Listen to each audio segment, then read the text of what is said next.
Salut les amis, j'espère que vous allez bien. Je pense que vous avez vu la vidéo où je présente un peu ici cette collection. On est avec Gabriel, comment tu vas? Ça va super et toi? Super, alors en fait je suis venu ici de manière officieuse Oui, pour c'est ça. filmer. Voilà, c'est Ludo qui est là-bas de Easy Floor qui m'a permis de faire cette petite visite, c'est une surprise.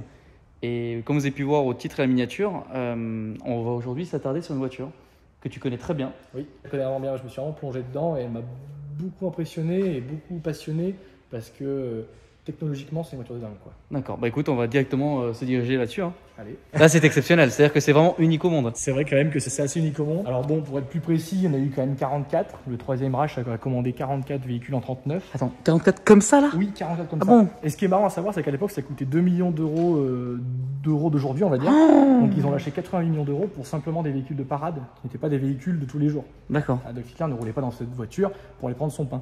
C'était vraiment le véhicule qu'il prenait lors des parades, lors des démonstrations dans des lieux publics, et certains voyages des fois avec sa famille. Et donc en 39, il en commande 44. Je crois qu'en 44, il les refait blinder les voitures, parce qu'à la base, elles n'étaient pas blindées. À la base, c'était simplement des 770K, on va dire, entre guillemets basiques, même si c'est pas très basique quand on voit la voiture. non, Quand on voit le gabarit surtout. C'est ça qui impressionne.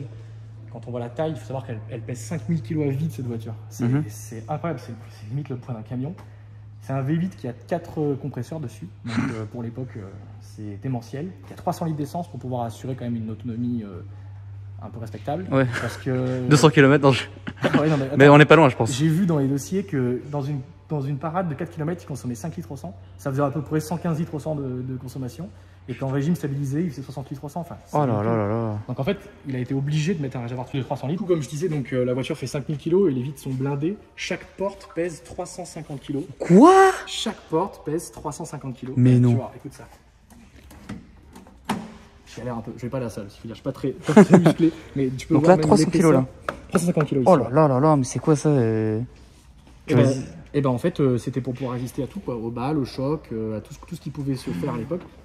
Juste, je comparais un Renault Espace avec des vitres qui ne sont pas blindées. Regardez le bruit. Et maintenant, écoutez ce bruit.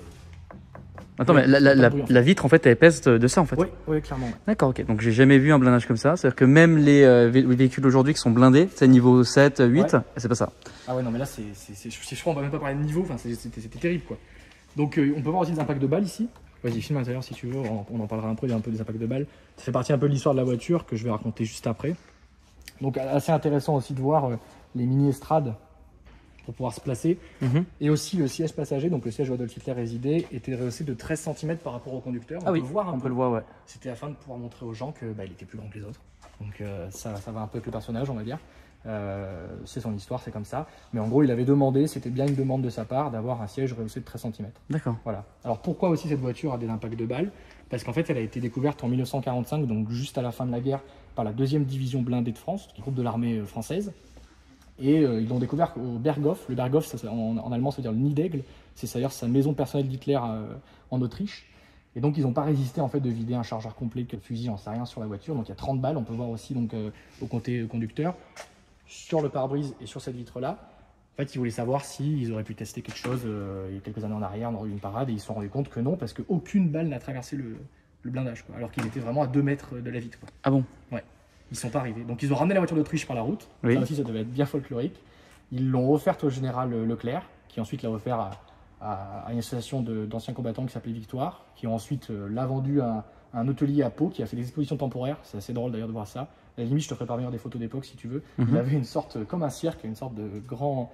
Il mettait sur une place, il mettait des grands panneaux et tu payais 10 francs et tu montais dans la voiture d'Hitler à l'époque. Ah bon? Vraiment pour génial. monter dedans. C'était le titre, hein. Venez payer pour monter dans la voiture d'Hitler. D'accord. Et après, donc, elle a été cédée au musée en 66, il me semble. Et depuis, donc, elle est restée là, dans cet état-là. Et pour la petite histoire aussi, Henri Mallard, qui était donc le propriétaire et donc le fondateur de ce musée, a été déporté pendant la guerre. Donc, c'était aussi une façon d'avoir une certaine revanche, on va dire, sans méchanceté ou quoi, mais en disant, bah voilà, j'ai été déporté, aujourd'hui, c'est sa voiture.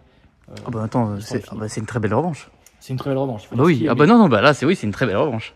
Voilà. Donc, on parle souvent aussi des portes de classe G. Tu sais, Oui. le bruit des portes de classe Oui. G. Juste écoute le bruit de celle-là quand tu la fermes.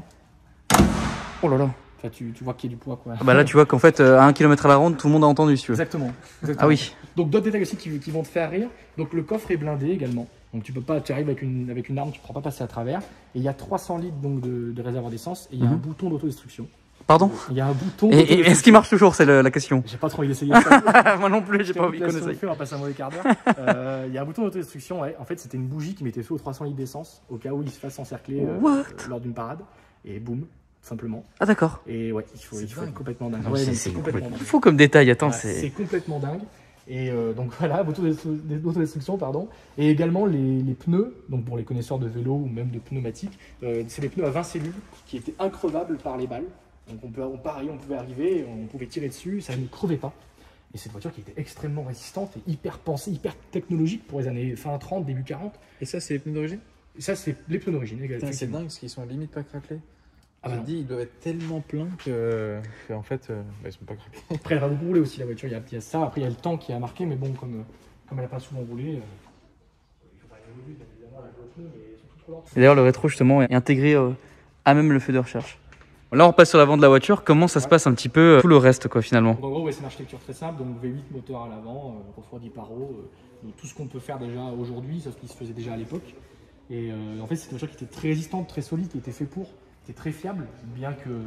Quel compresseur quand même. Ouais, c'est vraiment très fiable. C'était vraiment fiable, ouais. D'accord. C'est d'ailleurs assez amusant. Après, elles ont pas roulé 200 000 km non plus. Donc en fait, elles ont été fiables parce qu'elles sont pas tombées en panne pendant 5 ans, mais. On ne sait pas aujourd'hui avec le temps. Mais bon, c'est des véhicules qui sont roulants. Tous les véhicules sont roulants, même celui-là? Même celui-là, voilà, il est encore en état de marche. Ce qui est fou, c'est que c'est les pneus d'origine. C'est-à-dire que ça, c'est les pneus. Là, je suis en train de toucher des pneus des années 40. Ouais, alors est-ce qu'ils ont été refaits? Est-ce qu'ils ont été entre-temps changés? Je sais pas, parce qu'on voit encore que c'est écrit en allemand. Mais c'est bien les pneus 20 cellules increvables qui ont été mis sur cette voiture. D'accord. Donc c'est assez impressionnant de se dire que rien ne peut traverser ces pneus, alors qu'on a l'habitude de crever, on a l'habitude de prendre une pierre et de crever, ou même dans les films, les courses-poursuites qui étaient dans les pneus, la voiture elle déraille. Et en fait là non, c'était impossible de pouvoir faire ça. Et le paradoxe aussi, c'est que la voiture était entièrement blindée, donc réfléchis pour pas avoir d'attaque, mais elle était quand même décapotable. Oui, elle était quand même décapotable. C'est-à-dire que Kennedy, voilà. Voilà, t'arrives avec ta grenade ou avec ton sniper. J'ai totalement en fait la grenade, bah oui en fait. Après une grenade aussi, si on a à côté, dans tous les cas, ça fait mal. Hein. Je pense que même blindé, quand tu prends une grenade sur le côté, ça résiste difficilement. Bon, aujourd'hui, il y aurait 1000 façons. Je me demande d'ailleurs si tu tires avec un barrette, ce que ça donne là-dessus. Avec calibre 50. Je t'avoue, j'essaierai pas. Mais bon, comme les vitres ont un peu vieilli, peut-être que ça passerait, c'est un traitement en fait. Hein. Oh putain, c'est lourd. Ouais, c'est lourd. Ouais. C'est pas la porte de ma Cronevic avec du blindage de 9 mm. Hein, si tu veux. Non. Je me demande, hein. Franchement, je suis curieux de voir. Hein. Je vais montrer un peu plus l'intérieur comme ça, de cette manière-là. Waouh. Voiture d'origine aussi, vraiment une voiture qui est restée dans un état d'origine, c'est assez impressionnant. Tu peux voir donc les compteurs également, le volant, tout est vraiment comme à l'époque. Ça c'est bien. Est-ce qu'il s'est vraiment assis dans cette voiture? Alors selon les photos d'époque et selon certains témoignages, il s'est vraiment assis dessus. Parce qu'en fait les voitures étaient répertoriées également par... Waouh, là j'ai pris une claque. Là il vient de m'arriver un truc, je sais pas... Oula attends, c'est bizarre là. Oula j'ai aspiré une âme bizarre là. Je te jure que ça a fait un truc. Tu sais de juste... hop là. Ouais, oula là, qu'est-ce qui s'est passé là? Il y a un truc. Waouh, je te jure ça fait bizarre. Waouh. Et ce qui est marrant, c'est que la voiture d'à côté, comme on a pu le voir sur l'autre vidéo, c'est la voiture du pape. Voilà. C'est tout le contraire quoi. C'est l'espace du pape qui a été développé par Matra. Et qui était vraiment conçu pour le pape. Donc là, il y a aussi le pape qui s'assit. Voilà, également. Voilà, tu peux faire ton truc. Ah, ça va bien. Ça va un peu mieux. Bon, ce qu'il faut comprendre, c'est que c'est un pur hasard entre guillemets que les deux voitures soient à côté, parce que c'est plus une section voiture de parade également. Mais ce qu'il faut aussi retenir en fait par rapport à la voiture, notamment la voiture de Hitler, la Mercedes 570K, c'est qu'elle a apporté des innovations technologiques pour l'époque qui sont juste complètement... Ah, bah même la Seconde Guerre mondiale en général. Alors oui, c'est pas joyeux comme moment de notre humanité. Par contre, il est vrai que ça a apporté énormément de choses au niveau technologique, mais même la guerre froide. Bon, vous le savez très bien, je veux dire, je pense que je vais pas vous apprendre quelque chose, que les guerres apportent malheureusement aussi leur lot de bonnes choses, entre guillemets. C'est vrai que je préférais qu'il n'y en ait pas. Aujourd'hui, en fait, on serait pas là en train de filmer avec des iPhones. C'est sûr et certain, quoi. En fait, moi, quand je me suis penché sur cette voiture au début, j'étais un peu sceptique. Je me dis, mais attends, Gabriel, tu vas te lancer dans des recherches sur ta voiture qui appartient à Hitler. Enfin, qu'est-ce qu'ils vont dire tes amis, qu'est-ce qu'ils vont dire ta famille? Moi, je suis pas sceptique, c'est-à-dire que, enfin, oui, au début comme toi, et après, quand tu te renseignes, quand tu regardes, quand tu bouffes des reportages à longueur de journée, tu te dis, mais en fait, oui, nos ancêtres ont souffert. Il faut pas oublier, il faut être respectueux. Mais il faut se dire qu'on n'en serait pas là s'il n'y avait pas eu toutes ces choses. Voilà. Donc après, voilà, la voiture, on l'a filmée. Il y a des drapeaux, bah, c'est sûr, ça ne nous plaît pas. Sachant aussi que ce signe ne veut entre guillemets rien, parce qu'en fait, à l'époque, encore aujourd'hui, j'ai envie de dire, ce signe signifie aussi d'autres choses dans les pays asiatiques. Je suis asiatique. Donc, non mais... Voilà, en fait, paradoxalement, on pourrait dire que limite cette voiture, elle est mal aimée parce qu'en fait, elle a apporté tellement de choses pour l'automobile, elle est tellement innovante, mais en fait, elle est juste perçue comme un voiture Hitler. C'est ça qui est dommage. regarde. Les gens, quand ils viennent ici, ils disent juste oui, putain, c'est la grosse voiture dans laquelle il a roulé Hitler. En fait, c'est une grosse voiture de fou de base, en fait. Oui. Qu'elle soit Hitler ou pas, c'est une voiture qui. Ah bah oui, on la voit encore une fois de côté, hein, c'est énorme. impressionnant.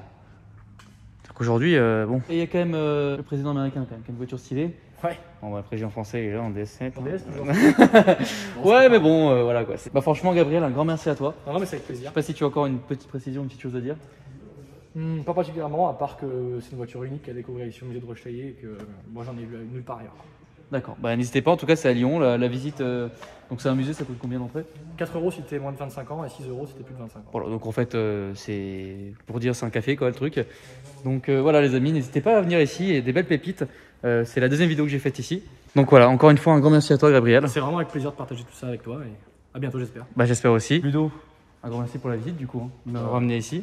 EasyFloor, moins 10% avec le code Alex, c'est Dalosal. Tout est dans la description en tout cas. Et voilà, t'en penses quoi toi personnellement? C'est assez exceptionnel hein, d'être à côté de ce genre de véhicule. Même si l'histoire n'est pas top. Mais... Oui, non, l'histoire n'est pas du tout top. Mais c'est quand même dingue. Bonne revanche qu'il a pris le Henry. Exactement.